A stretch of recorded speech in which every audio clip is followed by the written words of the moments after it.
de tus palabras y de la conversación contigo, nos adentramos en lo importante, que es el mundo de la esencia y no de la apariencia. Sí, lo que pasa que, bueno, por si hay alguien que en algún momento topa con esta, bueno, pues con esta charla, pues por lo menos, y por casualidad no sabe, se inicia, pues que sepa quién eres y que pueda buscarte. Bueno, pues yo tengo que decir que mi relación con Emilio, desde mi experiencia personal, está marcada por una especie de sincronías milagrosas, ¿no? Por llamarlo de alguna forma. Y el mayor aprendizaje que me llevo de nuestro vínculo es el de confiar en la vida y no llevarle la contraria, ¿vale? Porque en su infinita sabiduría la vida sabe muy bien lo que hace. Así fue cuando, al arrancar este proyecto, que empezó a brotar en el 2018 y que en el 2020 se convirtió en un libro que Emilio conoce bien porque escribió un prólogo, que en realidad no iba a ser un prólogo, pero la vida lo quiso así y, bueno, recuerdo muy bien esas palabras que se me grabaron a fuego y me dijo, bueno, si la vida lo quiere así, ¿quién voy a ser yo para llevarle la contraria? Y la verdad es que eso es algo que he llevado ahí como, wow, desde ese momento lo tengo muy presente. Intento aplicarlo y llevarlo a la práctica con todas las cosas que se me van presentando. Hoy, pues vuelve a suceder algo similar porque nuestro compromiso era para otro proyecto, pero es un proyecto que por diferentes motivos ahora está en pausa y parece ser que la vida lo ha hecho coincidir con esta nueva fase de expansión, de hasta que la mente no se pare. Y bueno, pues vuelves a ser tú que me acompaña a darle pulso de vida, ¿vale? Así que nada, nuevamente no hacemos otra cosa más que decirle sí a la vida. Gracias. Es fundamental, sin duda ninguna, Eva. Hay que tener en cuenta que cuando hace un momento compartíamos acerca de la esencia y de la apariencia. Tú sabes que a mí me gusta llamar a la apariencia, me gusta llamarlo el coche, y a la esencia el conductor. De modo y manera que el coche es nuestro pequeño yo, es decir, nuestra parte perecedera, nuestro yo físico, emocional y mental, y la personalidad a él asociada. Y el conductor es eso que es muy difícil de dar nombre, que cada cual además le puede dar la denominación que considere oportuno. En el ámbito occidental, en el ámbito del cristianismo, se le llama alma y espíritu, pero según las tradiciones y las culturas se le dan muchos nombres. Y lo importante es que ese otro componente del ser humano es imperecedero. Finalmente, el ser humano es una perfecta conjunción de lo imperecedero y de lo perecedero. Pero ciertamente el conductor encarna en el coche para vivenciar la experiencia humana.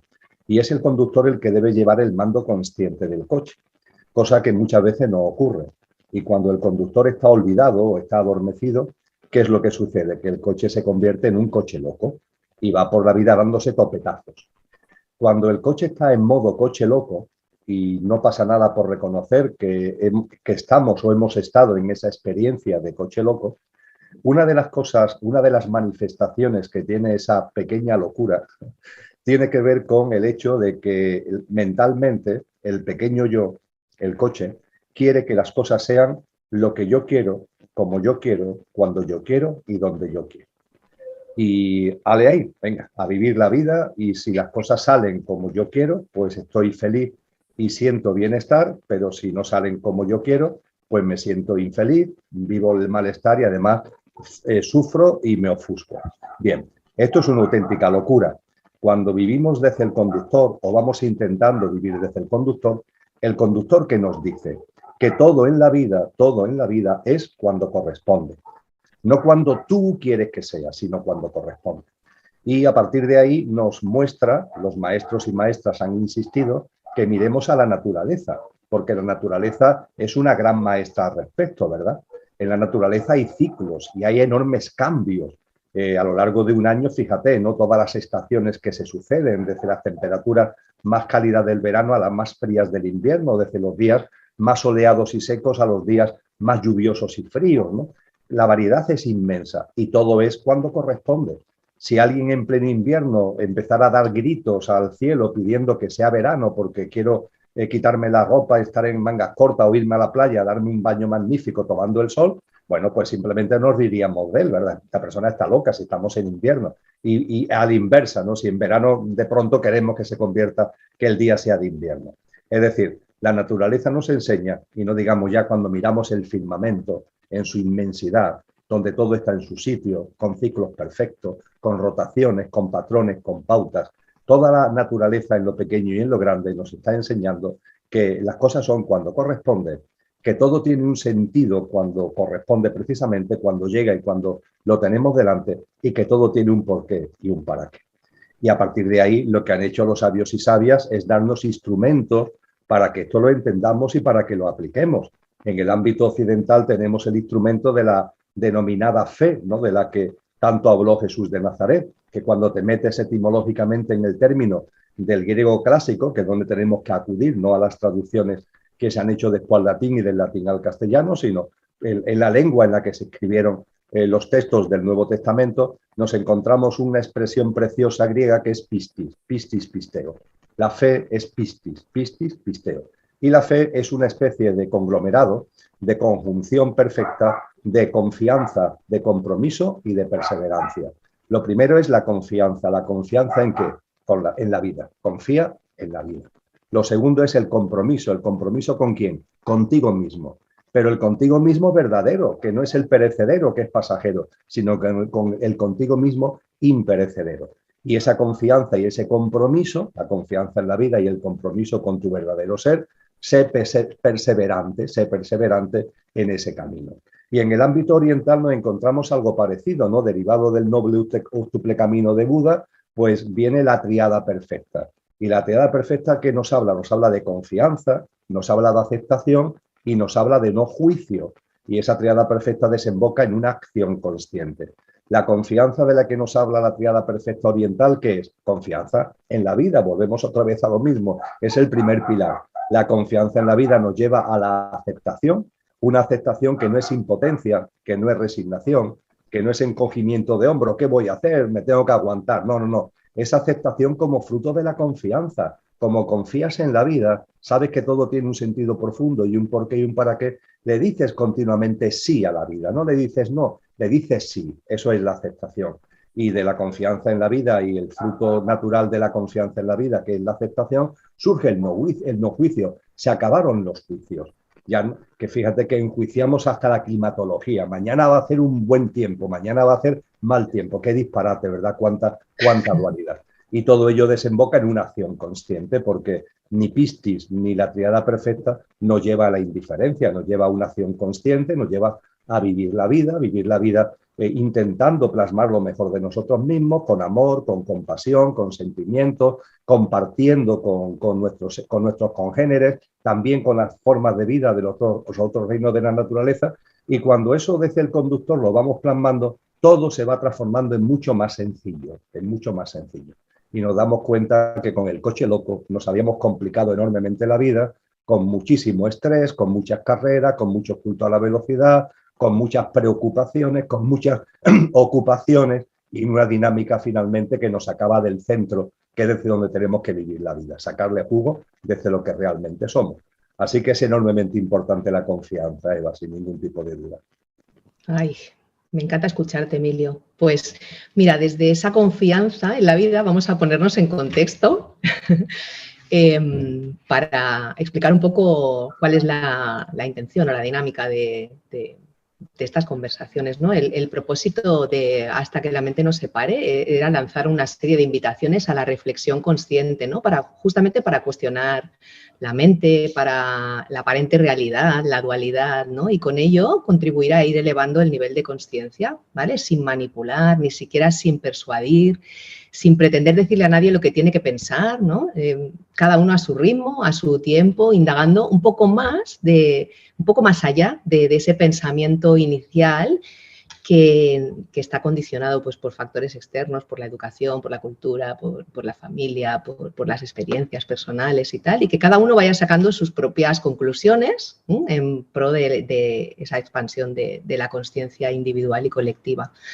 Porque yo siento que si cada uno trabaja, invierte en su conciencia individual, por llamarla de alguna manera, ¿no? Un poquito yo, un poquito aquel, mucho Emilio, pues entre todos vamos elevando el nivel de conciencia del planeta que buena falta nos hace, ¿vale?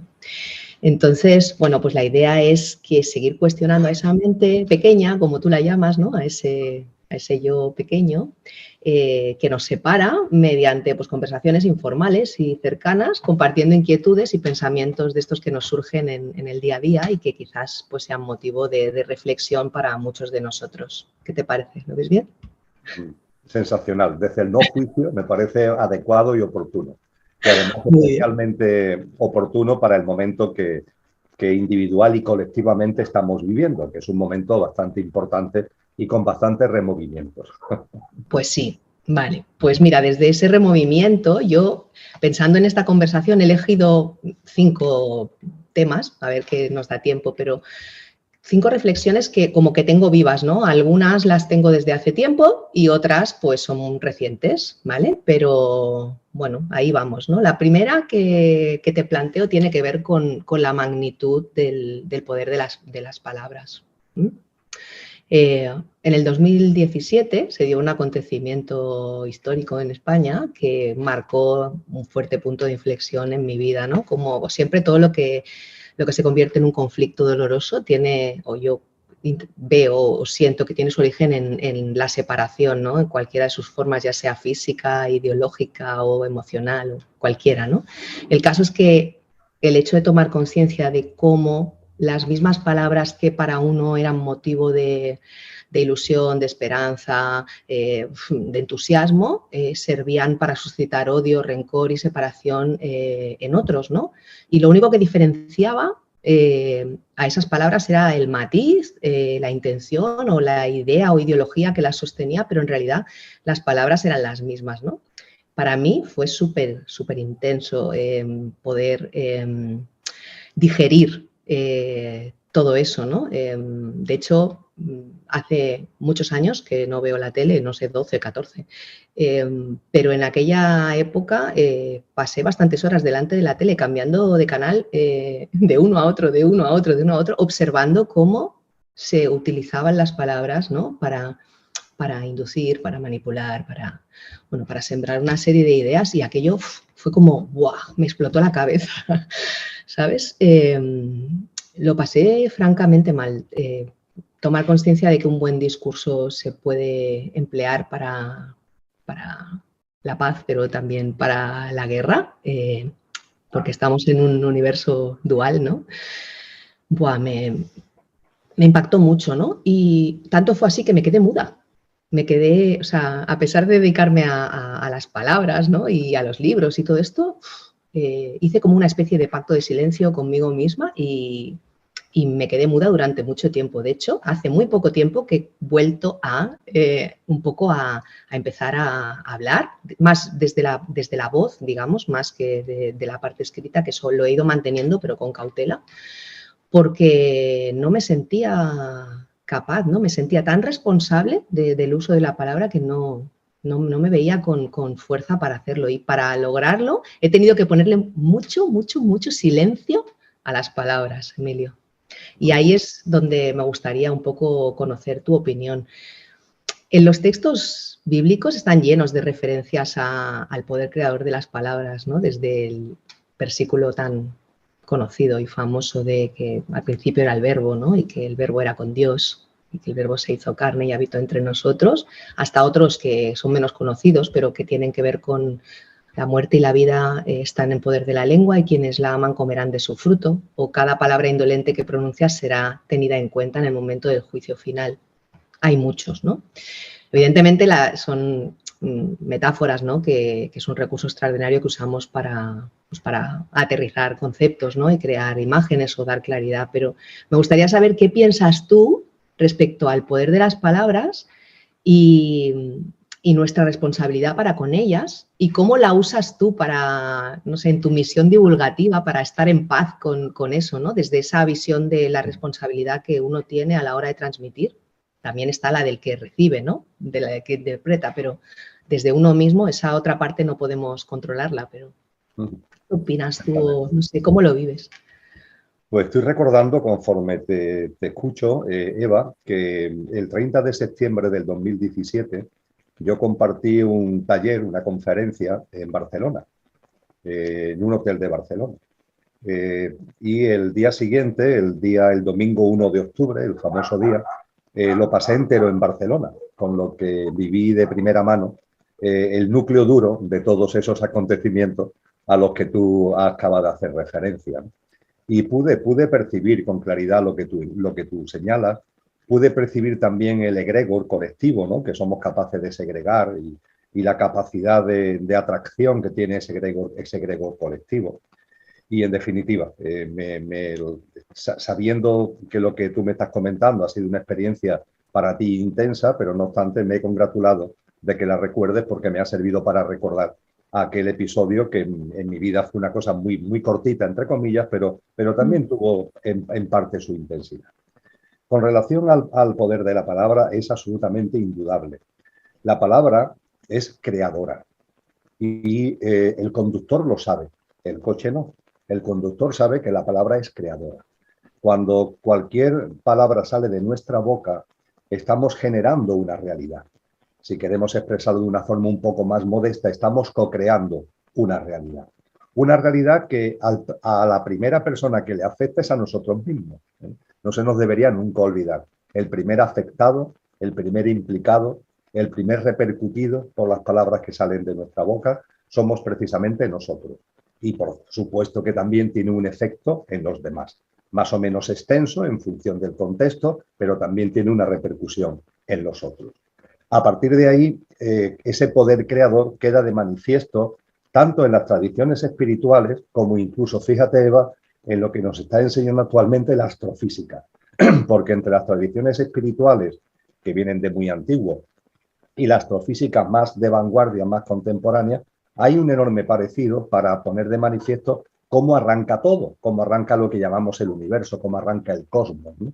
Desde el punto de vista de las tradiciones espirituales lo resume muy bien, como tú has recordado, el Evangelio de San Juan, nada más que empezar a leerlo, ¿no? En el capítulo 1, versículo 1, al principio fue el verbo. El verbo era Dios y el verbo estaba con Dios. Al principio fue el verbo. Se nos dice que desde aquello que no tiene origen, aparece, surge todo lo originado. Y el surgimiento de todo lo originado, desde que lo que no tiene origen, es a través de la vibración de aquello que no tiene origen. Hay un principio metafísico que a mí me encanta, que es aquello, no se le dice ni siquiera a Dios, no se le da nombre, ¿no? Aquello que no tiene origen es origen de todo lo originado. Pues bien, el instrumento, la herramienta, hablando coloquialmente, para que de aquello que no tiene origen surja todo lo originado, es la vibración de aquello. Es el verbo al que hace referencia el Evangelio de San Juan, que tiene que ver con la emanación de la que nos hablan las tradiciones orientales. Es el Om, la vibración esta profunda, la que también nos hablan las tradiciones orientales.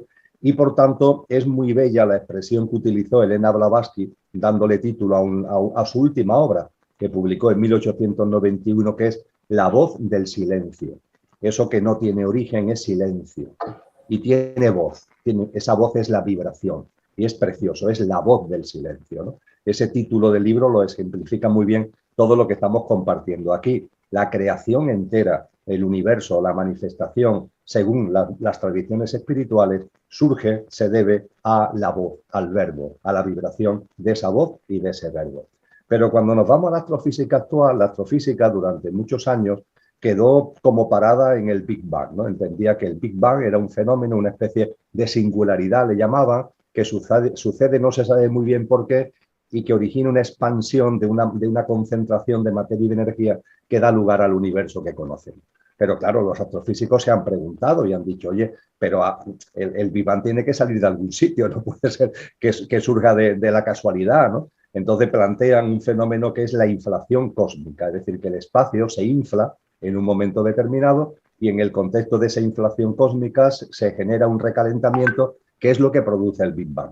Pero claro, ha habido astrofísicos, sobre todo en los últimos lustros, que nos han querido quedar ahí. Bueno, ¿y la inflación cósmica de dónde sale? Porque bien, hemos resuelto lo del Big Bang, pero ahora le hemos pasado el testigo a la inflación cósmica. Y hoy día, si nos acercamos a la vanguardia de la astrofísica, nos habla de que es la fluctuación del vacío, la vibración del vacío, lo que ocasiona la inflación cósmica en cuyo seno se produce el Big Bang. Es decir, que la astrofísica hoy también nos habla de una vibración, de una fluctuación del vacío como el origen del universo. Con lo que cuando hablamos de verbo, cuando hablamos de vibración, cuando hablamos de voz, estamos hablando de una enorme capacidad creadora. Evidentemente mi voz no tiene la capacidad creadora, faltaría más de aquello, pero como es arriba es abajo y como es abajo es arriba, que es otro de los grandes postulados, ¿no?, que siempre nos han enseñado los sabios y sabias, con lo que nosotros no tenemos la capacidad creadora de ese verbo divino, vamos a llamarlo así, ¿no?, pero tenemos una capacidad creadora cada vez que usamos la palabra. Y yo eso, Eva, soy enormemente consciente. Hace muchos años, como tú sabes, que yo me dedico a compartir usando la voz y soy absolutamente consciente de lo que genero, de lo que creo, de lo que produzco en las personas que se acercan y con las que comparto. Tú y yo creo que somos absolutamente conscientes de lo que estamos generando y creando en las personas que se acerquen a este vídeo a través de nuestras palabras. Y esa consciencia está en el conductor y debería impregnar nuestra actuación en el coche. Es decir, que por tanto, cuando se habla de la importancia de las palabras, hay fundamentos espirituales y científicos para aseverarlo y para atestiguarlo. Y hablando de esto, y para no extenderme demasiado, y como una lectura recomendable, hay un libro que tiene ya años, tú lo conoces perfectamente, que tiene como título Los Cuatro Acuerdos. Los Cuatro Acuerdos es un libro de un chamán tolteca que se llama Miguel Ruiz. Todavía vive, ya tiene su edad, creo que su hijo es el que sigue ahora su labor. Y Miguel Ruiz hace muchos años escribió este texto de los Cuatro Acuerdos. Los Cuatro Acuerdos son 4 prácticas de vida que él considera que si lleváramos a cabo transformaría nuestra vida y transformaría la vida colectiva. Y uno de esos 4 acuerdos, precisamente uno de ellos, es sé impecable con las palabras. Sé impecable con las palabras, sé impecable con tus palabras. Y cuando se lee el texto, lo que enfatiza y lo que profundiza es en lo que estamos hablando aquí. La corresponsabilidad que tenemos en la generación de la realidad en la que estamos a través de nuestro verbo, en el cómo es arriba es abajo, a través de nuestro verbo. A partir de ahí, cómo mantenernos en un estado en el que efectivamente esa impecabilidad se produzca y que se produzca, Eva, de una manera natural, es decir, que no tengamos que estar permanentemente recordándonos que tenemos que ser impecables con nuestras palabras, sino que de alguna forma nos impregne para que efectivamente sea así. Bueno, pues lo que no solamente yo he aprendido de esos maestros y maestras, sino lo que supone mi práctica cotidiana, podríamos resumirlo de 2 formas. Por un lado, la importancia del ser que debe impregnar el estar. Hablamos un idioma, que es el castellano, que tiene la ventaja de tener un verbo que es ser y otro verbo que es estar. Esto no sucede en lenguas como la inglesa, ¿no?, donde en el cajón del to be vale todo, ¿no?, el ser, el estar. Nosotros tenemos claramente diferenciado el ser y el estar. Entonces, nuestro estar es importantísimo, porque si no, no estaríamos aquí. Es decir, el conductor no ha encarnado en el coche porque sí, sino para vivenciar la experiencia humana. El conductor es el ser, el coche es el estar. Pero claro, el estar del coche debe estar siempre dirigido conscientemente desde el conductor que somos. En definitiva, lo que hago referencia es que la presencia de lo que somos es lo que va a posibilitar que nuestro estar esté lleno de armonía. Y esa armonía todo lo inunda y, por supuesto, llega a nuestras palabras. Mi experiencia es que en la medida en la que voy consiguiendo, en la práctica del aquí y ahora, en la práctica también del autoconocimiento, voy consiguiendo una presencia mayor de lo que soy, esa presencia de manera natural impregna muchas cosas, impregna mi mundo emocional, impregna mi mundo mental, impregna mi mundo físico, impregna mi mundo energético e impregna las palabras que salen de mi boca. Ya no solamente en cuanto a la forma, es decir, en cuanto a las palabras en sí, sino en cuanto a la propia vibración que esas palabras tienen. Por tanto, yo le doy mucha importancia, para ser impecable con las palabras, a la presencia de lo que somos. Y junto con la presencia de lo que somos, ya que hablábamos antes de esta metáfora de la voz del silencio, en nuestro ser y estar, el ser yo lo llamo, o me gusta denominarlo, quietud. Es silencio, es quietud, ahí está nuestro ser. El estar, sin embargo, es estar y es movimiento. Y el movimiento es necesario, no estamos aquí para estar parados, estamos aquí para experienciar la vida, para sacarle jugo, etcétera, etcétera. Con lo que el ser, quietud, y el estar, movimiento, tienen que estar perfectamente interrelacionados. Dicho esto, ¿de qué se trata? Se trata de que nuestro movimiento sea siempre un reflejo, un resplandor de nuestra quietud. De lo que se trata es que nuestro movimiento por la vida, que hay que moverse por la vida, con compromiso, no cayendo en la indiferencia, sino con mucho amor, con mucha compasión, hay que moverse por la vida, pero que ese movimiento, dicho de una forma muy gráfica, no pierda el cordón umbilical con la quietud que somos. Porque cuando ese cordón umbilical se rompe, ¿qué sucede? Que el movimiento se trastoca, el movimiento ya no es movimiento, se convierte en un repiqueteo del movimiento que nos vuelve loco a nosotros y que además contribuimos a volver locos a los demás. De modo y manera que, por tanto, la impecabilidad en las palabras creo que es algo que va llegando de forma natural cuando la presencia de lo que somos se va haciendo más intensa y cuando igualmente esa quietud está ahí como telón de fondo y nuestro movimiento no pierde la conexión, no pierde el cordón umbilical con esa quietud que nos permite vivir con serenidad, que nos permite vivir con confianza en la vida, que nos permite vivir no cayendo, ¿no?, en los ritmos alocados y en los sistemas de creencias y en los patrones de una sociedad cuyos pilares hace tiempo que se convirtieron en coche loco. Wow. Me ha encantado esto del ser y el estar y lo que somos, la quietud y el movimiento. Me lo llevo, me sirve mucho. Y con respecto a los 4 acuerdos estoy muy en línea contigo. A mí me cambió la vida en el 2006, los 4 acuerdos. Me regaló el libro un compañero y bueno, pues la verdad es que me cambió muchísimo la vida. Tanto es así que lo utilizo con mis hijas y la pequeña que acaba de hacer 12, hace unas semanas se lo explicaba a su profesora y la profesora se quedó un poco así como, ¿no? Porque siempre le hablo, cuando me dice, es que tal, es que fulanita, es que tal, y siempre digo, no supongas, pregunta.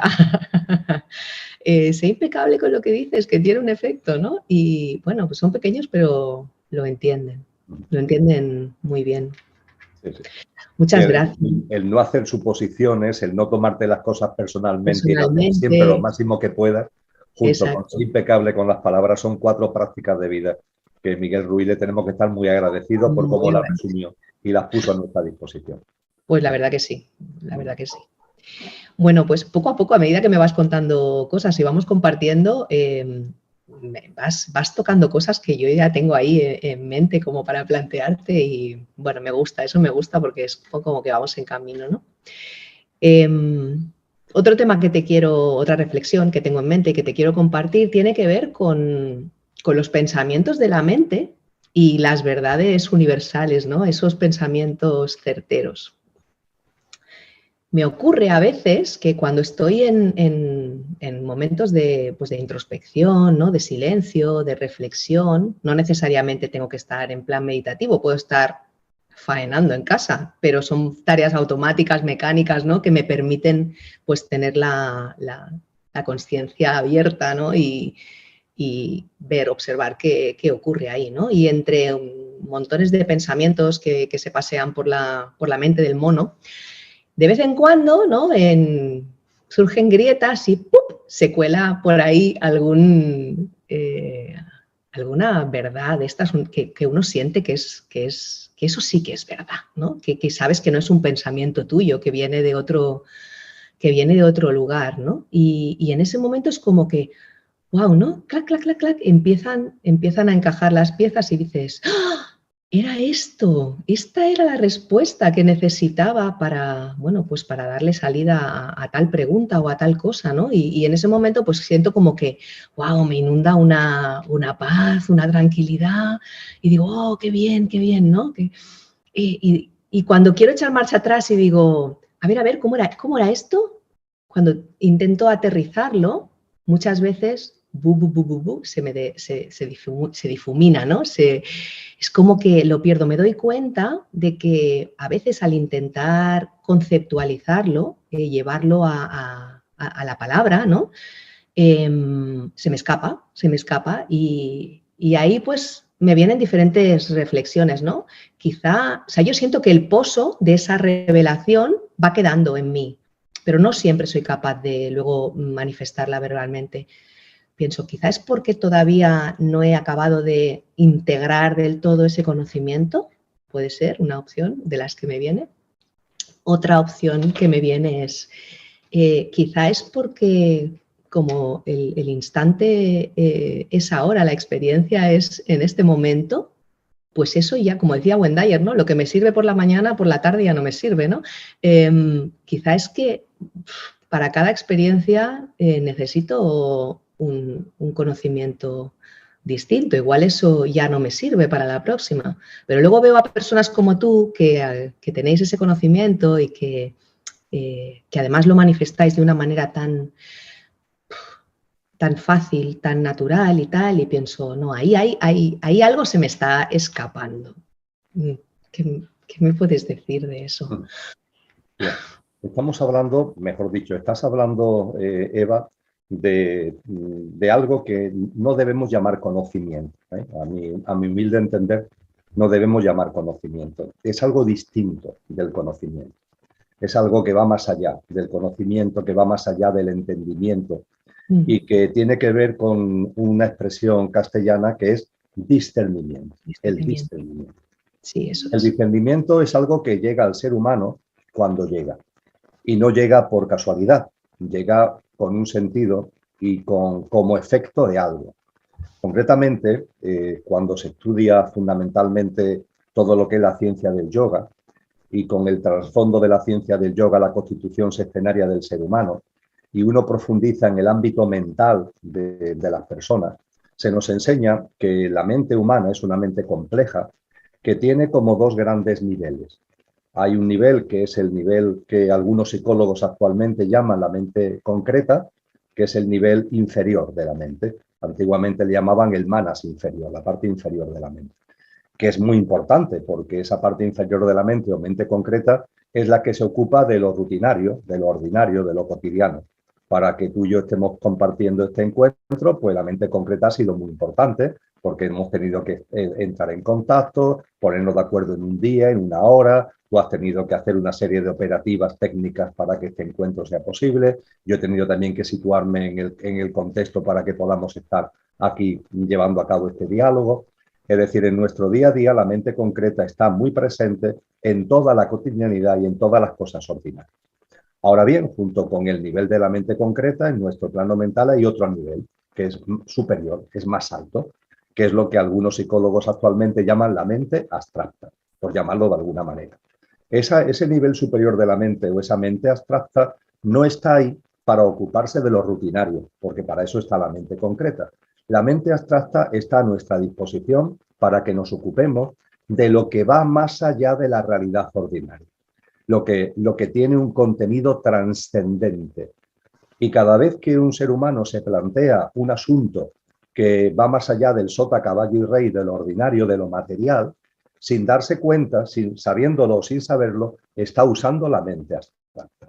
Es decir, cada vez que un científico lleva a cabo una indagación, se pregunta algo, por ejemplo, hablábamos antes de astrofísica, está usando la mente abstracta. Cada vez que un artista se plantea una obra creativa que tiene que ver con esa labor, ¿no? de creación, ¿no? Bien sea desde la pintura, desde el arte, desde la música, está usando la mente abstracta. Cuando una persona se plantea temas de filosofía sobre la existencia, está usando la mente abstracta. Cuando nos planteamos temas relativos a la espiritualidad, a la conciencia, estamos usando la mente abstracta. Y la mente abstracta tiene una peculiaridad, y es que se expande conforme más se usa. Conforme más la use, más crece, más se expande. De tal forma que si tú eres una persona, no es tu caso desde luego, pero si tú fueras una persona que se pasa el día en modo mente concreta, es decir, que lo único que le ocupa y le preocupa es lo rutinario y lo ordinario, ¿qué le sucede? Que la mente abstracta no la usa. Y al no usarla la tiene como si fuera un embrioncito y, por supuesto, no se le expande. En cambio, aquellos seres humanos que las cuestiones que van más allá de la realidad inmediata sí ocupan una parte de su vida, bien sea todos los días, bien sea varias veces a la semana, bien sea de vez en cuando, eso hace que la mente abstracta se use y se expanda. Pues bien, la expansión, gracias al uso, la expansión de la mente abstracta es lo que trae al ser humano el discernimiento. Esto está enseñado por los maestros hace mucho tiempo. El discernimiento es la consecuencia natural del uso y expansión de la mente abstracta, es decir, de que lo trascendente tenga un sitio en tu vida. Y el discernimiento, ¿cómo lo podríamos definir? El discernimiento se puede definir de distintas formas, pero lo más importante es lo que implica y lo que conlleva. Y el discernimiento, en primer lugar, transforma la creencia en vivencia. Es decir, algo que tú querías creer, ahora no es que creas, es que lo estás viendo, lo estás viviendo, lo estás percibiendo con toda claridad.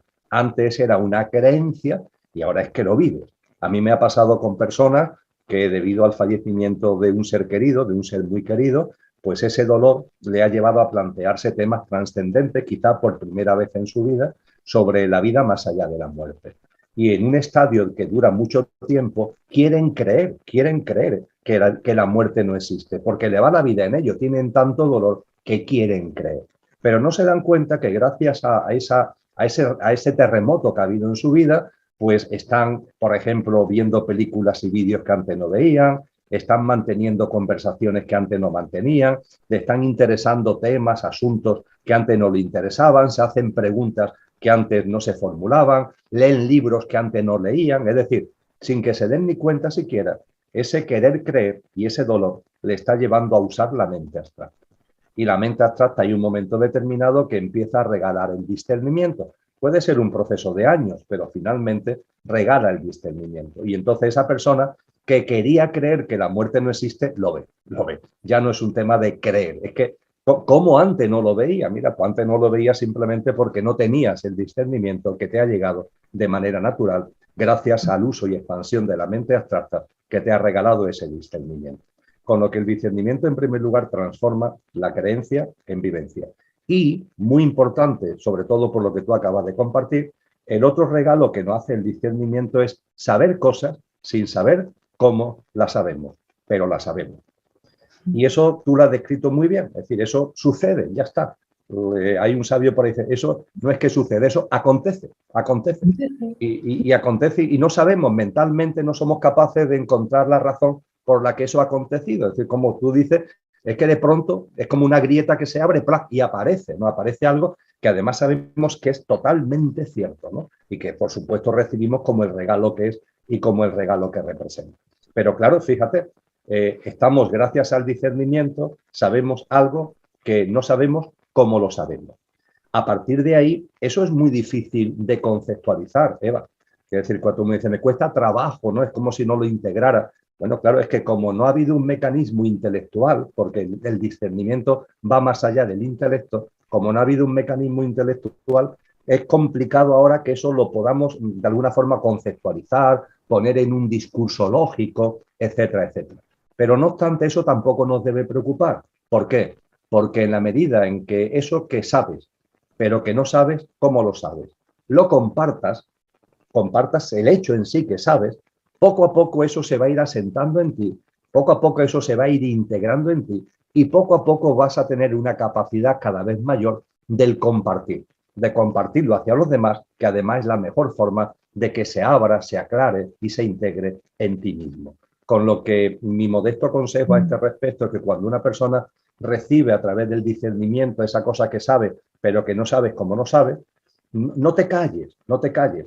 Ahora hay personas que dicen, pero Emilio, es que me resulta muy difícil compartir con nadie algo que sé, pero no sé cómo lo sé, porque el otro me va a preguntar, ¿y yo cómo lo sé?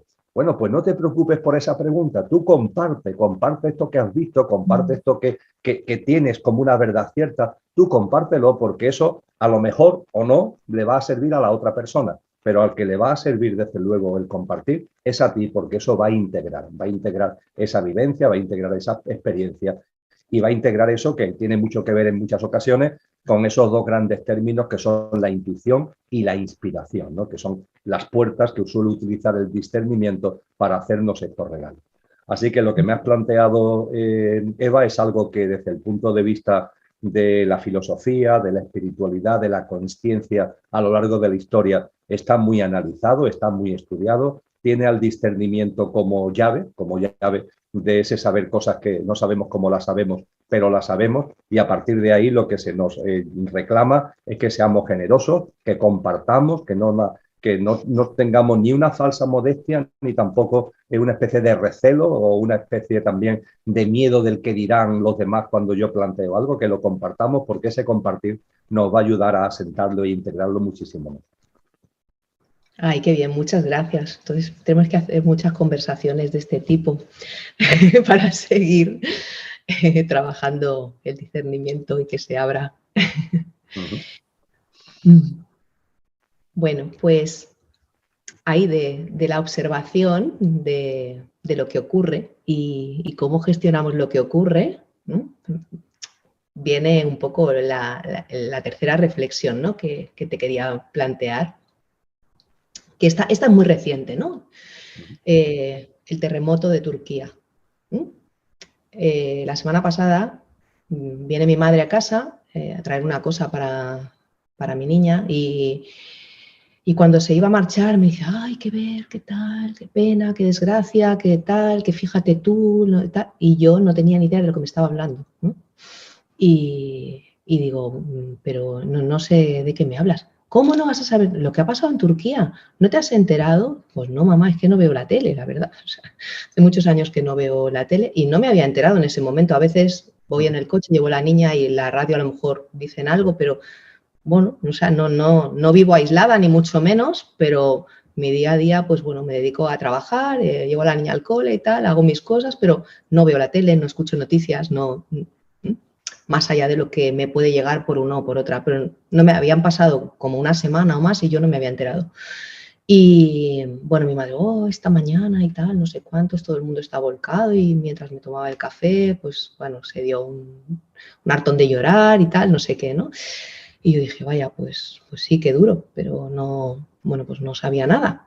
Esto como parece que todo lo que hablamos no se escuchan, yo tenía una conferencia a medio escuchar y cuando la recuperé, pues me sale en YouTube como una carátula de noticias que yo no me había fijado nunca que eso salía en YouTube, ¿no? De la agencia F, del país de no sé qué, hablando de la noticia, ¿no? Bueno, y entré a mirarla, ¿no? Entonces, bueno, pues había todo un mini documental de la noticia, evidentemente, pues claro, conecté con un sufrimiento tremendo, mucho dolor, evidentemente, mucha compasión y mucha empatía por ese sufrimiento y se me saltaron las lágrimas, bueno, pues por lo que, bueno, soy humana, ¿no? Y además, pues esas cosas evidentemente me afectan y me tocan. Pero entonces en ese momento, pues como que mi observador consciente me planteó como, bueno, ¿te das cuenta de que todo aquello que no conoces o no sabes qué está ocurriendo para ti no existe? ¿Mm? Es como, wow, ¿no? Y la mente pequeña en ese momento de seguida es como, bueno, hombre, pero no puedes mantenerte aislada de las cosas, ¿no? Que al margen, o sea, mantenerte al margen para que nada te afecte y tal, ¿no? Y de seguida, bueno, pensar qué puedo hacer yo para ayudar, para contribuir, ¿no? Para paliar ese dolor, porque, oye, todo un discurso mental mío, ¿no? De que, bueno, evidentemente lo que había pasado era muy duro y tal, ¿no? Y de ahí pues fueron surgiendo más preguntas como si, bueno, ¿no será que la madre tierra está, bueno, devolviendo un poco todo el daño que le hacemos, ¿no? Luego, inmediatamente otra, no, porque la naturaleza es esencialmente vida y la vida siempre va a favor de la vida, ¿no? O sea, entré ahí en unas reflexiones yo misma, ¿no? Pero luego también pensé, a ver, si estamos aquí, y esto antes lo has mencionado, ¿no? Si estamos aquí fruto de un Big Bang, ¿no? Se supone que el origen, ¿no? Bueno, o dicen, ¿no? O la teoría que está más aceptada es que el origen del universo es ese Big Bang en el que el universo explota, se expansiona y demás.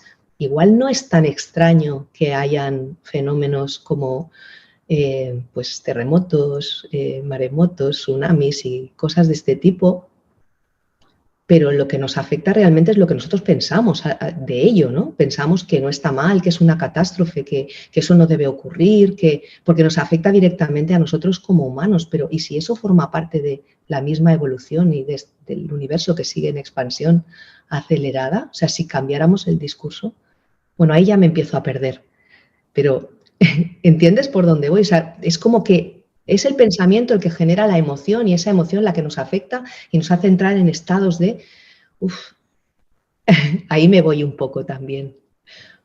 ¿Me puedes dar un poco de luz ahí, Emilio?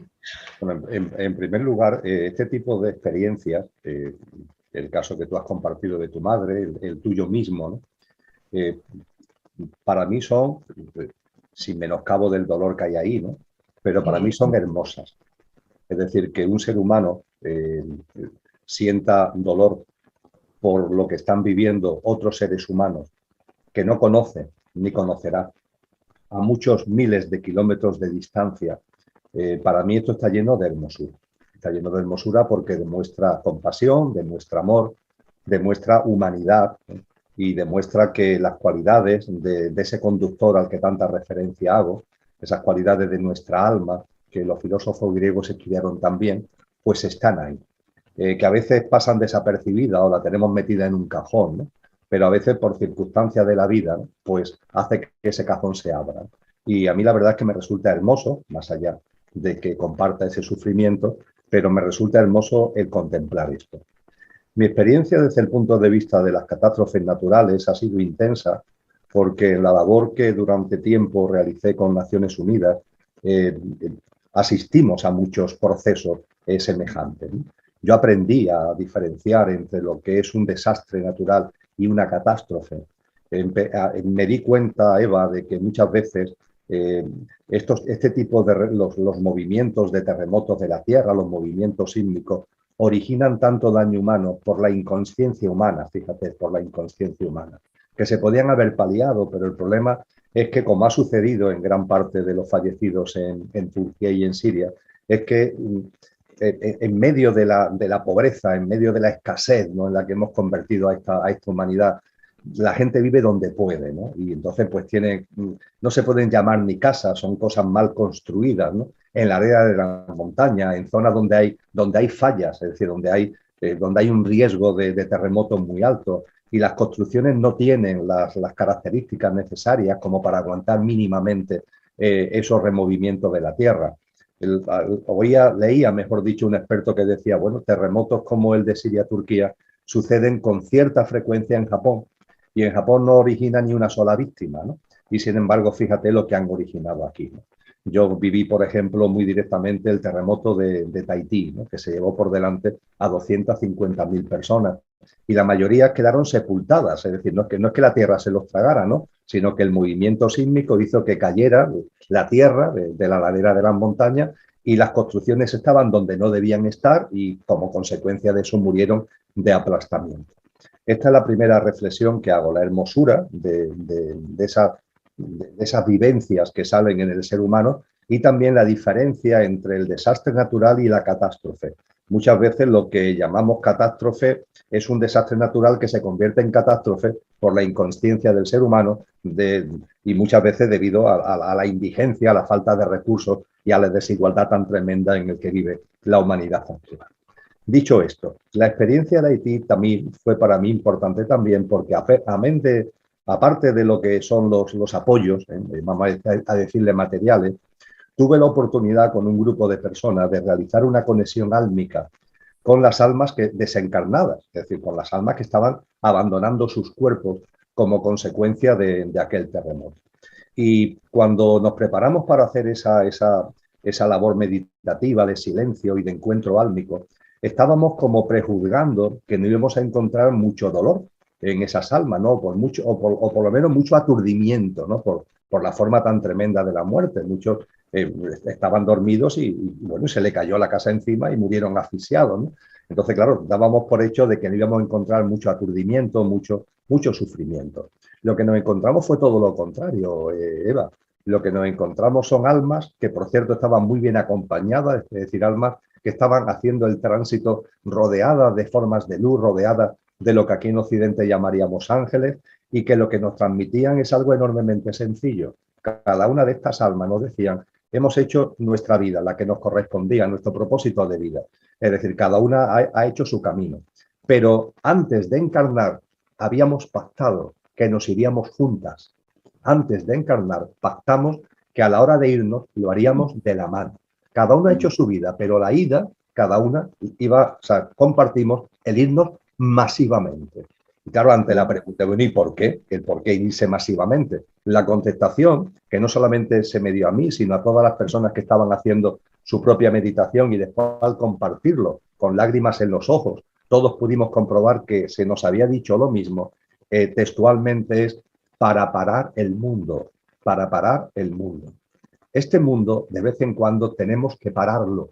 ¿Por qué? Porque estamos en una dinámica de estrés, en una dinámica de culto a la velocidad, que hace que, que incluso ni computemos que existe la muerte. Y hay que parar el mundo para que le suceda, lo digo con el corazón en la mano, lo que le ha pasado a tu madre. Es decir, que ante eso se pare ella también, ¿no? Que reflexione, que le salgan lo mejor de ella misma, que perciba, ¿no? Las situaciones en las que viven personas en muchas partes del mundo, en que se pueda ayudar a esa persona que lo está pasando mal. Eso es parar el mundo. Y este tipo de acontecimientos, por tanto, tienen detrás un trasfondo muy importante, que es un trasfondo álmico, es un trasfondo de conciencia, con lo que volvemos al que todo tiene un porqué y un para qué, que todo tiene un sentido profundo, incluso cosas tan tremendas y tan rompedoras para la mente como es esto. Así que esto también es muy importante el que lo tengamos en cuenta. A partir de ahí, cuando todo este tipo de cosas aparece en nuestra vida, también nos deberíamos dar cuenta de que solamente originan emociones que están bien que se originen, pero lo que sale por los medios de comunicación. Eso a mí me entristece un poco, es decir, me alegra esa capacidad, ¿no? de emoción y de compasión, me alegra muchísimo, pero a su vez me entristece el hecho de que tengamos que estar pendientes de que los medios de comunicación nos pongan por delante lo que ellos quieren. Cuando hay realidades en el mundo que están ahí constantemente y de las que los medios de comunicación no hablan ni una sola palabra, y que ahí también hay mucho sufrimiento que permanentemente debería estar motivando nuestra compasión.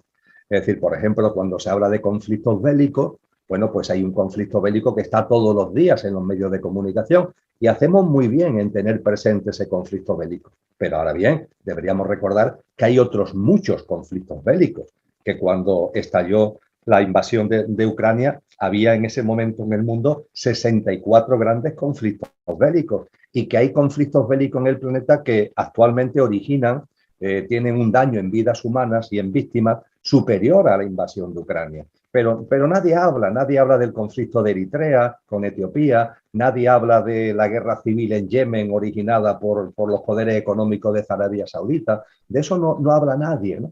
Y yo creo que también, como seres humanos, deberíamos tener la llama de no conformarnos solamente con lo que los medios de comunicación nos ponen delante, sino hacer una búsqueda. Con esto no quiero decir que nos obsesionemos con las noticias, todo lo contrario, porque no va a aparecer en las noticias. Eso es otra realidad, ¿no? Que está como ahí. Tú decías, lo que no ves es como si no existiera. Y efectivamente, además es que hay otra realidad que ni ves, ni la vas a ver nunca a través de los medios de comunicación, porque no pertenece al ámbito que a los medios de comunicación, con los intereses corporativos que hay detrás de ellos, pues les interesa. Eso también, al hilo de tus reflexiones, quería ponerlo de manifiesto. Y finalmente, cuando desde el punto de vista más metafísico, lo importante, lo realmente importante, Eva, en la vida, y enlaza con la famosa práctica del aquí ahora, de la que se habla mucho, pero yo creo que hay como poco conocimiento de causa.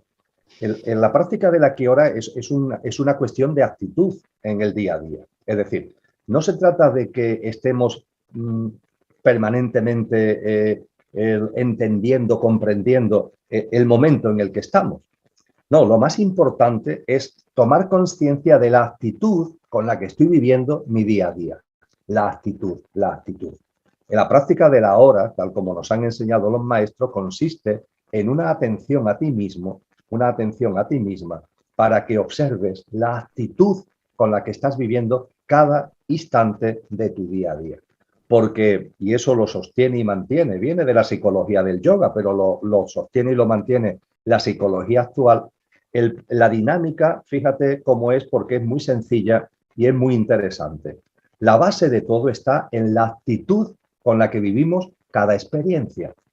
Da igual que esa experiencia la mente la califique de blanca o de negra, que la mente la califique de importante o de insignificante. Lo importante es la actitud. Lo importante es la actitud con la que te diriges para dar un buenos días a la persona que te encuentras en el ascensor, lo importante es la actitud con la que cuando te montas en el coche vas conduciendo, lo importante es la actitud con la que desarrollas tus actividades cotidianas, lo importante es la actitud. Y la actitud es una vibración.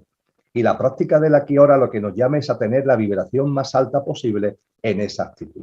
Nuestra frecuencia vibracional más amorosa, nuestra frecuencia vibracional más genuina. A partir de ahí nos enseña la psicología del yoga y nos enseña la psicología actual. Las actitudes generan las emociones y los pensamientos. Las emociones y los pensamientos tienen un color, Eva, tienen una vibración.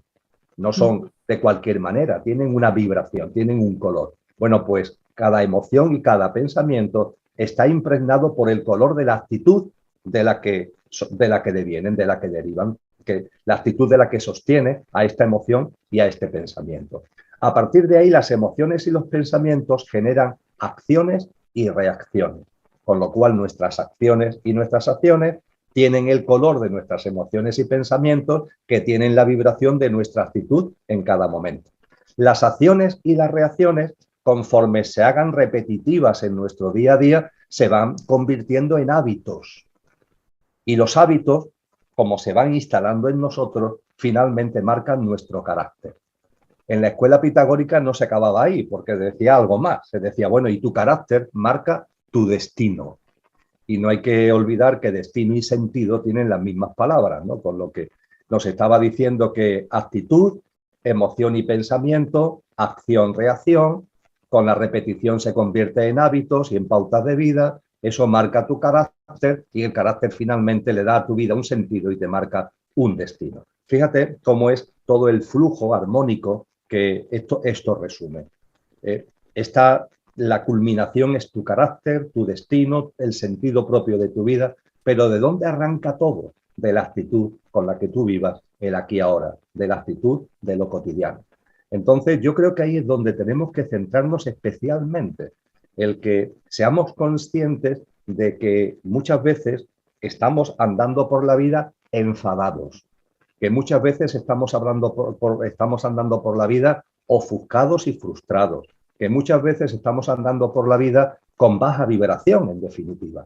Y eso, lo importante es darnos cuenta, porque el darte cuenta es transformador.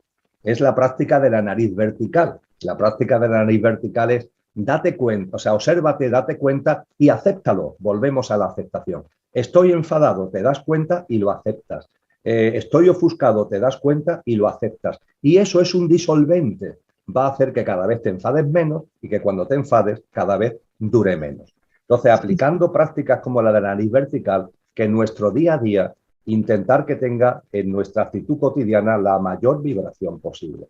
Y a partir de ahí, consiguiendo eso, todo lo demás viene de por sí. Tus emociones y pensamientos, tus acciones y reacciones, tus hábitos y costumbres, en definitiva tu carácter y en definitiva incluso tu sentido de vida y tu destino vendrá de ahí. Entonces, para mí este es un hilo clave que yo tengo muy presente en mi vida y que finalmente lo que me lleva es a aceptarme, pero a conocer cómo estoy en cada momento. Me acepto cómo estoy en cada momento. Es decir, por ejemplo, antes de sentarme a compartir contigo este diálogo, yo me he sentado unos minutitos para compartir conmigo cómo estoy. Porque, bueno, las circunstancias de la vida son muchas, ¿no? Y en algunos momentos puede haber circunstancias que incluso sin tú que te des mucha cuenta te ha sacado de tu centro, ¿no? Bueno, pues viene muy bien el que te sientes 5 minutitos antes, se respira con tranquilidad, recuperas tu centro, te das cuenta de que si hay algo que interfiere, pues cuál es el motivo de eso que está interfiriendo para equilibrarlo, para armonizarlo y en definitiva es la manera, ¿no? Hay gente que cuando comparto, y termino, Eva, cuando comparto esto con ellos o con ellas, me miran como diciendo, qué complicado, ¿no? Esto de estar observándose a uno mismo, ¿no? Y de estar atento, ¿no? A la actitud del día a día. Pero claro, yo veo que estas personas después no tienen ningún problema para pasarse horas observando una pantalla. Y en cambio, cuando se les dice que se observen de vez en cuando a ellos mismos, pues se sorprenden y les parece una labor agotadora. A mí de verdad que no me parece nada agotador el observarme de vez en cuando, todo lo contrario, lo veo muy nutritivo y en cambio sí me resulta cada vez más difícil el estar muchas horas pendiente de la pantalla, la verdad. Sí, pues comparto tu opinión también y ese ejercicio de autoconexión la verdad es que es muy es muy revelador en muchas ocasiones porque no te das cuenta de lo que te está pasando y cuando lo haces, es una práctica que se hace bastante también en la CNV, en la comunicación no violenta.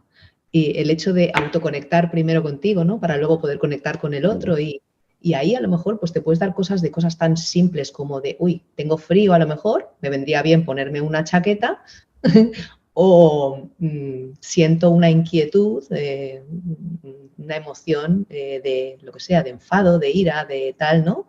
Que se me está mostrando en el cuerpo, en alguna parte del cuerpo, ¿no? Pero a la que no le había prestado atención. Y sí que es verdad que cuando la reconoces y la aceptas, pues parece que se diluye. Y sí, también es cuestión de práctica, es cierto. Gracias, Emilio. Pues bueno, ya vamos por la 4, ¿eh? Por la cuarta. Hablando, aparte todo va llegando en su momento, ¿no? Hablando de, pues esto, de la muerte como punto de inflexión y con la parte hermosa que a veces tiene.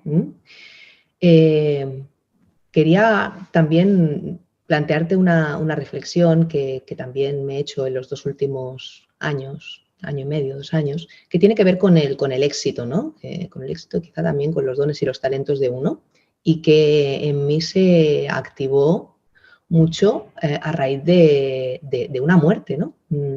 En mayo de 2021 falleció un amigo, el marido de una muy buena amiga de toda la vida. Y bueno, pues la verdad es que fue un punto de inflexión para mí porque él era una persona un tipo muy humilde, muy sencillo, muy divertido, muy dicharachero, muy comprometido con las cosas del barrio, de las actividades sociales y de ciudad, ¿no? Y bueno, una persona pues muy normal, pero a la vez, pues esto, ¿no? Con una vibra muy, muy bonita. Tuvo la fortuna de tener un buen proceso de despedida, ¿no? Hacer un proceso muy sanador que le sirvió mucho a él, a su mujer, a su hijo, perdón. Evidentemente, pues el duelo ahí está, ¿no? Pero para mí fue otro ¡fua! Porque cuando hubo la despedida, la ceremonia de despedida, había tal cantidad de gente allí, Emilio, tal cantidad de gente, habían pactado con Irene, con su mujer, cómo querían que fuera la despedida, la música, las canciones, las bandas sonoras. Fue una celebración dentro de todo el dolor, ¿no? Fue una celebración y una honra a la vida brutal y hubo tantísimas muestras de cariño, habían cientos de personas allí. Y cuando salí de allí, fue como, bueno, a ver, o sea, ¿qué nos pasa? Que nos pasamos la vida queriendo impactar en el exterior. No sé qué tipo de reconocimiento buscamos o, bueno, yo quiero impactar. Lo he escuchado miles de veces. No, bueno, porque yo me dedico a impactar en las personas para ayudarlas a transformar su vida y tal. Y luego realmente hay tanto que, o sea, tanto, rascas un poquito y ves que esas personas tienen tanto que trabajar en ellos, ¿no? Y me incluyo en esto, que para mí fue como un, wow, si el legado más importante que puedes dejar es en tu entorno más cercano, ¿no? En tus seres más queridos, ¿no? Esto cuando estás en ese proceso, luego hay niveles y niveles, ¿no? Pero qué maravilla poder dejar un legado así en las personas de tu entorno. O sea, que a todo el mundo le hayas dejado una huella por ser quien eras y como eras, o sea, sin tener grandes títulos ni ser... Y aquello fue como que un latigazo para mí también, ¿no? Y a partir de ahí empecé a reflexionar sobre el tema del éxito, qué era el éxito para mí como persona, como mujer, como madre, como hija, como compañera, Y me empecé a dar cuenta de que, pues, socialmente, ¿no? A las mujeres en este caso, pues nos habían vendido un éxito de hombres que habíamos comprado. La responsabilidad siempre recae en uno, ¿no? Y Y al final, pues no dejaba de ser un éxito de un puesto importante, un sueldo importante, a costa de, pues eso, de un montón de horas, de tal, ¿no? Y esto está muy bien si es lo que quieres, pero muchas veces lo hacemos sin darnos cuenta de que realmente no es lo que queremos. Y el precio que pagamos por ello a veces pues es pues renunciar a tener una familia o si la tienes, pues invertir gran parte del sueldo en extraescolares y canguros, etcétera, ¿no? Y bueno, pues además cayó un artículo en mis manos por esos días, por aquello de la sincronicidad, no recuerdo el nombre de la autora, pero me gustó mucho porque ella explicaba que decía que las mujeres de los 70, de los 80 y de los 90 habían comprado este tipo de éxito, ¿no? Pero que como finalmente no eran ni Carrie Bradshaw ni Ali McBeal, que son dos protagonistas de dos series americanas, que es el típico éxito americano, ¿no? Que de esas personas, esas mujeres directivas, bien posicionadas económicamente, etcétera, etcétera, ¿no? Decía, pero como no somos ni la una ni la otra, cuando salgamos a las 9 de la oficina no iremos a tomar un Cosmopolitan, iremos corriendo al primer Carrefour Express que encontremos a comprar una bolsa de canónigos y una tarrina de hummus para cenar con 4 regañas, ¿no? Y yo pensé, wow, qué bien explicado, o sea, qué hábil ha sido, ¿no? A lo que yo le sumé, vale, y las de los 70, que es mi caso, además compramos el ticket de la Superwoman, ¿no? La de... tienes que, además, ser muy buena en el trabajo, pero además tienes que ser muy buena como madre, como esposa, como cocinera, súper hacendosa, tal. O sea, es como tenías que tener el kit completo y el high level, ¿no? A tope. Y ahí fue cuando empecé a decir, vale, ¿yo qué quiero? ¿Yo qué quiero para mi vida? Porque sí que es verdad que a veces la compras desde un punto inconsciente, ¿no? De, bueno... pero una vez que ya eres consciente de lo que tienes, ¿cómo quieres seguir viviéndolo, no? Y ahí empecé a soltar cosas, porque también empecé a observar que tantos problemas de salud mental, tantos índices de suicidio en los jóvenes, tenían también una razón de ser que igual estaba un poco vinculada al tipo de vida que llevamos las familias. También hablé con un amigo que tiene una ONG pequeñita y trabaja con niños y adolescentes, se llama Xavier Caparrós, y le pregunté, ¿qué sienten esos niños? ¿Qué sienten esos jóvenes que no tienen carencias materiales, pero... Y me dijo, abandono. Abandono. Y bueno, a raíz de ahí, pues he empezado a cambiar y a soltar y a seguir confiando en la vida y a ir soltando cosas, porque me doy cuenta que el éxito lo centramos casi todo en lo profesional y hay muchas partes de la vida que hay que tener en cuenta y en las que podemos ser exitosos, ¿no?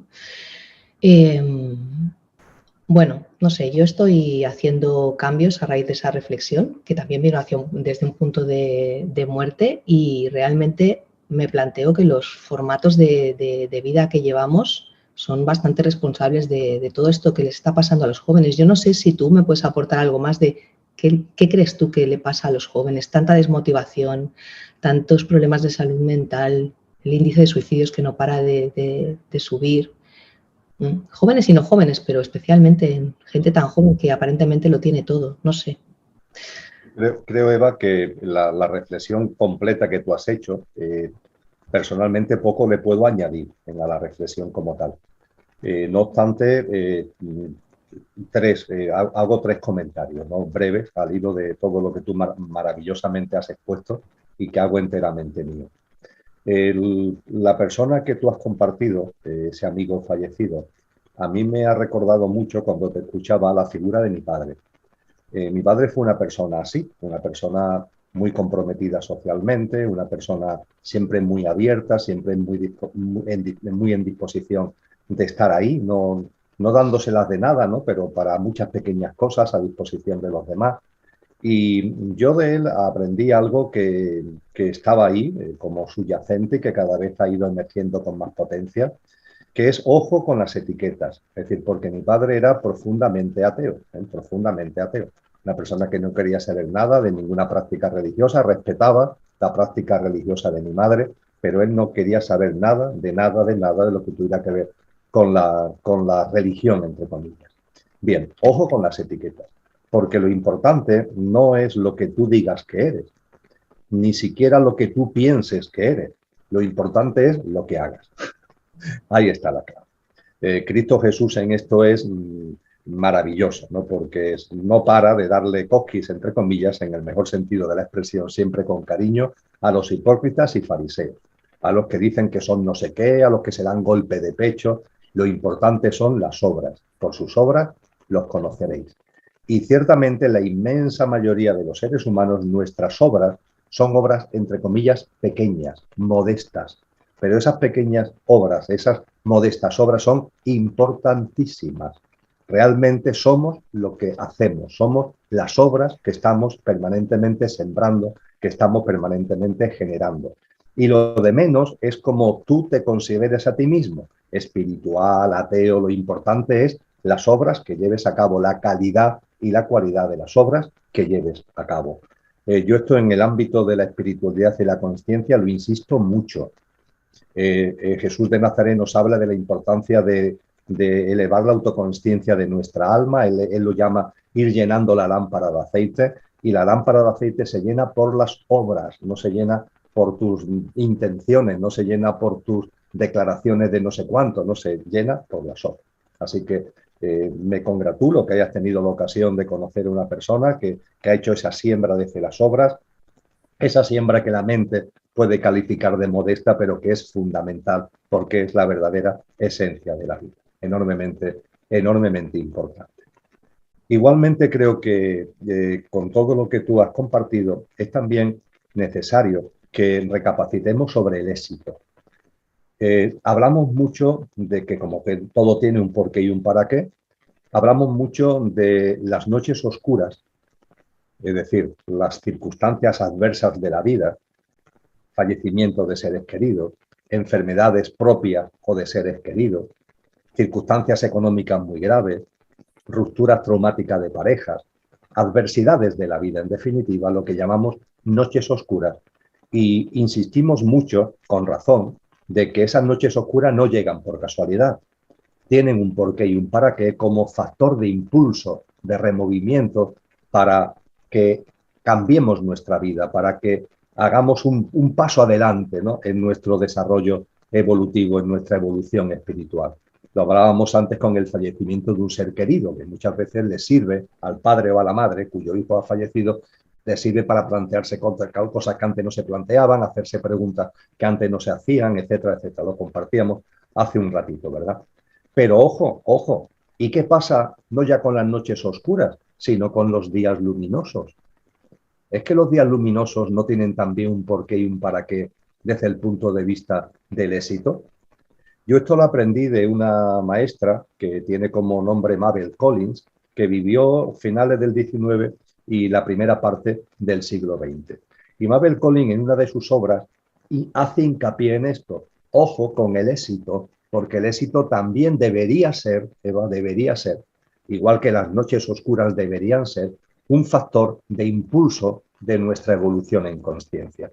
¿Por qué el éxito? Pues porque el éxito suele consistir en que todos tus sistemas de creencias, todas las referencias que tú has ido generando en ti mismo y los demás han generado en ti, tú quieres llevarlo a cabo.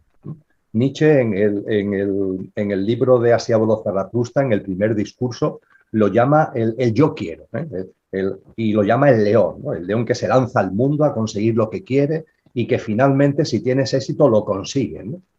¿Cuál es el valor del éxito? Que cuando consigues ese éxito, que ha estado siempre basado en ese yo quiero, que tiene unos fundamentos muy materiales, te das cuenta que eso no te llena. Te das cuenta de que ese éxito no te realiza. Yo me encuentro muy identificado con esto porque mi vida no es una vida de noche oscura.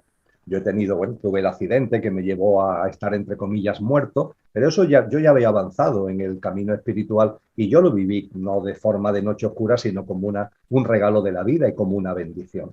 Mi vida, hasta que, y fue lo que me llevó en un momento concreto, en el año 2000, a plantearme las cosas de una manera distinta, era una vida de éxito en todos los sentidos, en el sentido profesional, en el sentido personal, en todos.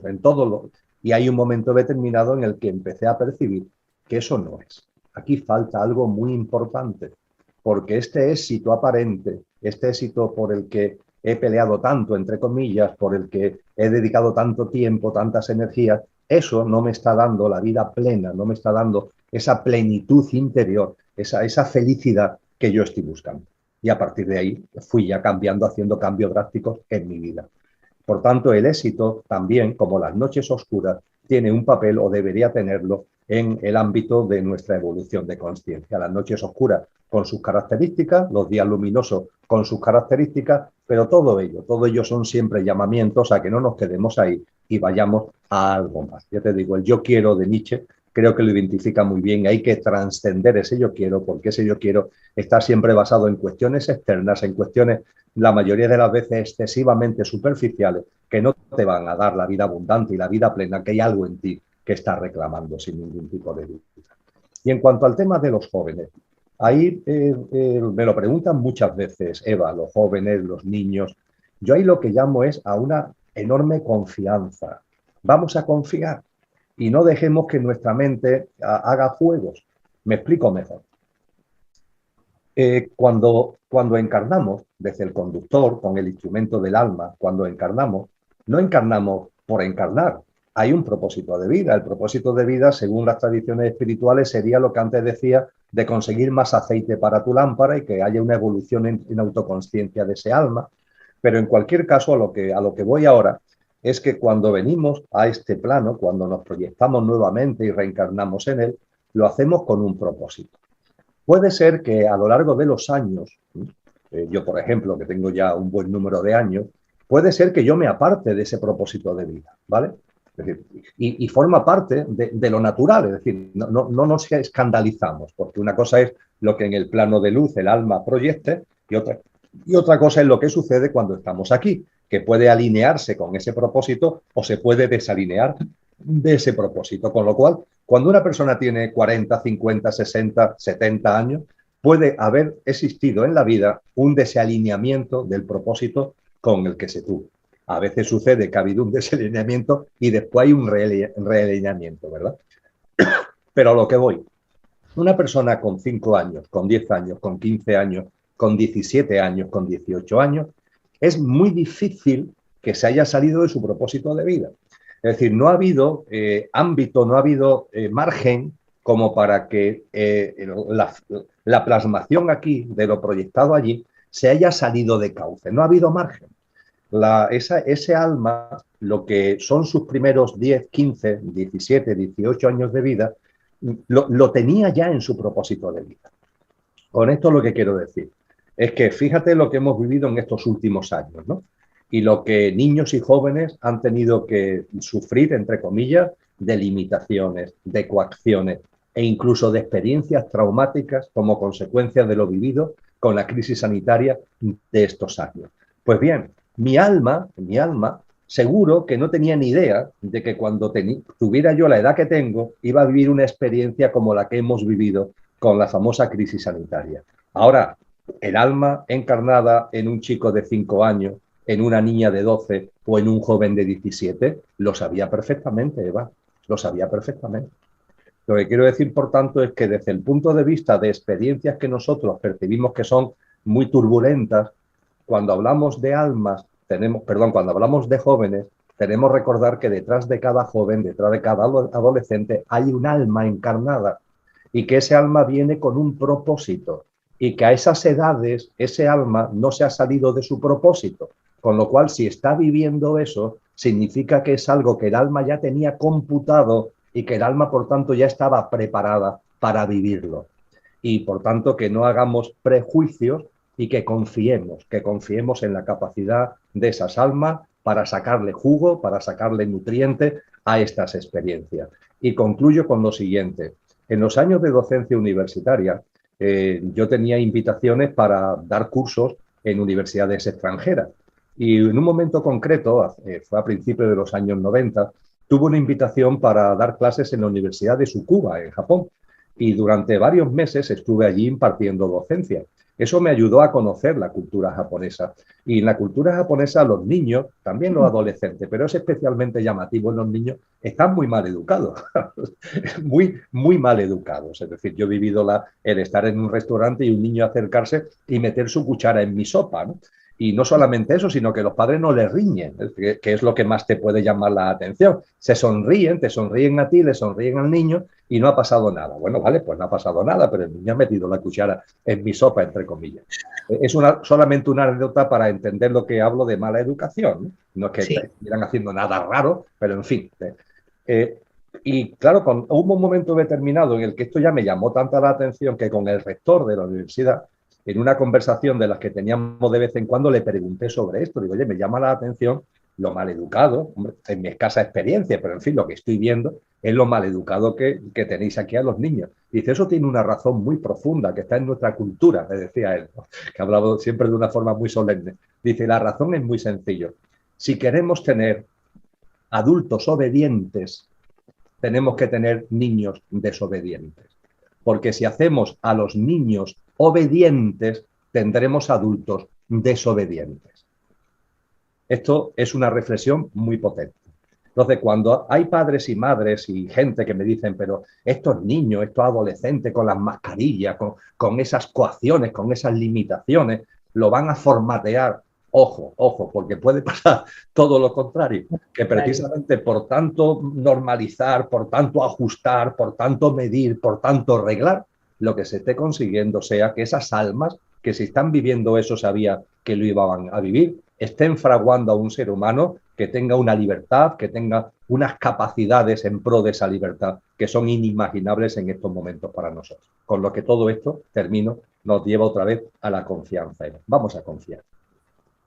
Vaya, pues sí.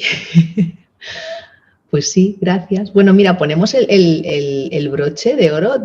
Tú mismo vas llevando los pasos con el tema de las etiquetas. Ojo con las etiquetas. Justamente esta era la última reflexión que quería compartirte. Tengo un amigo que es médico, también radiólogo, especialista en cáncer de mama, y su mujer también es médico, es ginecóloga, y me comentó que estaba haciendo un máster sobre el tema de los géneros y todo esto, que se ve que es algo bastante candente, ¿no? Al parecer hay ya como 36 o 37 tipos de géneros aceptados en España y hay no sé cuántos más, he visto una lista inmensa.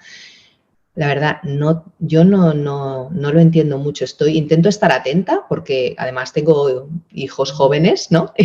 Intento estar atenta por estar abierta a comprender, ¿no? Y a entender.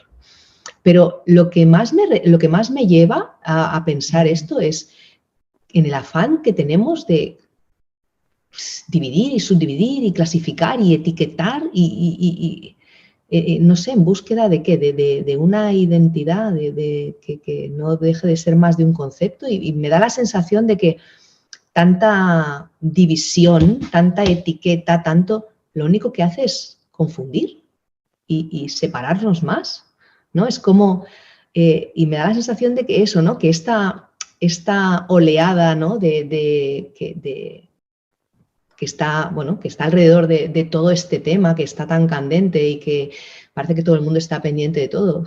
Tengo otra amiga, estoy rodeada de amigos que me hacen reflexionar muchísimo, que trabaja en una piscina municipal, es monitora de natación y tal, y me comentaba que los niños ahora de segundo, de primaria y tal, ¿no? Llegan a la piscina y son pequeñitos, tienen 7 años, o sea, y les plantean que para hacer las filas para los vestuarios, los que se sientan niño, que se pongan aquí, los que se sientan niña, que se pongan allá, ¿no? Cuando al final yo simplemente lo veo un tema biológico, o sea, fisiológico, se puede quedar ahí en ese momento con 7 años. No sé, me da la sensación, me genera como confusión, o sea, como vamos a ver si nos confundimos un poco más y vemos, no sé, cuanto más tienes para elegir, ¿no? Si vas a comerte un helado y hay fresa, vainilla y chocolate, pues lo tienes más fácil que si hay 36 sabores en la vitrina, igual quieres comértelos todos, ¿no? No lo sé, igual estoy diciendo una tontería, pero yo conecto con la confusión, con una intencionalidad de confusión, no sé, y etiquetar. Mira, como es arriba es abajo, lo micro y lo macro, lo macro y lo micro, cuando estudiamos la evolución de las células, nos encontramos que una célula nace y, bueno, desarrolla su vida. Puede ser más o menos corta, más o menos larga, desarrolla su vida. Cuando la vida de la célula está ya para terminar, la terminación no es tal terminación, sino que es una transformación. La célula vieja da lugar a una célula nueva. Hay una regeneración celular, no hay muerte. La célula A termina, pero para dar paso a la célula B. Diríamos que es como un nuevo ciclo de la vida celular. La muerte de la A, el nacimiento de la B. Cuando analizamos lo que sucede en la A antes de que por mitosis, por yemación, dé lugar a la B, cuando analizamos lo que hay dentro, nos encontramos que dentro de la célula vieja, que ya ha cumplido lo que tenía que hacer, conviven las fuerzas creativas que van a dar, cuando tienen suficiente potencia, van a dar lugar a la nueva célula. Pero también en la vieja célula, junto con las fuerzas creativas, hay fuerzas anquilosantes que se resisten a esa transformación. Por distintas razones, que nosotros socialmente llamaríamos mantenimiento de privilegios, lo cierto es que hay componentes de la célula que se resisten a la evolución. Con lo que en esa célula que va a dar lugar al ave, coexisten lo evolutivo, creativo, y lo involutivo, anquilosante. Y finalmente también nos enseña la biología que es curioso porque los factores anquilosantes, involutivos, sin quererlo, porque ellos juegan a la contra, pero sin quererlo, son un acicate para que haya más fuerzas creativas. Es decir, que lo involutivo, sin quererlo, también juega un papel para que lo creativo adquiera la potencia suficiente para dar lugar a la nueva fe. Todo esto, ¿por qué lo digo, Eva? Porque mi convencimiento es que la humanidad está en transición. Percibo que lo que Cristo Jesús llamaba esta generación humana, como él decía, estamos asistiendo al final de esta generación humana. La generación humana sería la célula humana A, que va a dar lugar a la célula humana B. Y estamos en la transición. Y en esa transición es muy fácil percibir lo que son las fuerzas creativas, evolutivas, y lo que son las fuerzas anquilosantes e involutivas. Es muy fácil percibirlo. Es muy fácil percibir incluso la aparición de esas fuerzas a veces en nosotros mismos, cada una de esas fuerzas en nosotros mismos. Pero percibo a su vez que hay muchas personas que ya mayoritariamente, desde su corazón y desde su alma, están en el ámbito de lo creativo y de lo evolutivo, pero también miramos la sociedad y nos percibimos que hay determinadas instancias, determinadas personas, además ocupan posiciones de poder en el ámbito económico, en el ámbito institucional, que están en el contexto de lo involutivo. Pues bien, desde el punto de vista de lo involutivo, la gran herramienta que tienen en su objetivo, que finalmente, aunque ni se les pase por la cabeza, van a contribuir a lo evolutivo, pero el gran objetivo que tienen es lo que tú has dicho, la confusión. Concretamente, en términos más técnicos, es la manipulación del inconsciente colectivo. Hay un consciente que ellos intentan que no tenga potencia y la forma de que no tenga potencia el consciente colectivo es manipular y potenciar lo inconsciente, el inconsciente colectivo que ellos potencian a través de la confusión y a través del miedo, ¿no? Son las dos grandes herramientas de manipulación del inconsciente colectivo. Miedo, inseguridad, incertidumbre y nublar la vista. Y nublar la vista es confusión, como tú muy bien has dicho. Y efectivamente, estamos viendo que hay una actividad desde lo involutivo, que yo le tengo amor, entre comillas, no comparto lo que hacen, pero le tengo amor y sé que además finalmente, aunque ni se les pase por la cabeza, van a contribuir a la evolución, pero cuando miro sus acciones, veo que además del miedo está esa confusión. Y la confusión siempre lo suelen hacer de la misma forma. Fíjate, cogen algo que es justo, ¿no? Algo que es amoroso, algo que es bondadoso, algo que es de alta vibración, y lo estiran hasta darle la vuelta al calcetín y convertirlo en una especie de locura. Por ejemplo, cuando estamos hablando de sexualidad, hay algo enormemente justo en el hecho de que cada persona pueda vivir en coherencia con la sexualidad que tenga. Estamos totalmente de acuerdo, tú y yo, en eso, sin ningún tipo de dudas. Y a partir de ahí miramos la historia y hay que ver la cantidad de injusticias que se han cometido con personas porque por su homosexualidad, por su forma distinta de vivir la sexualidad, se le ha castigado, se le ha perseguido, lo que han sufrido en su intimidad, ¿verdad?, en sus relaciones. Y eso es tremendo. Y a partir de ahí hay una fuerza consciente en la humanidad de intentar dejar eso atrás, ¿verdad?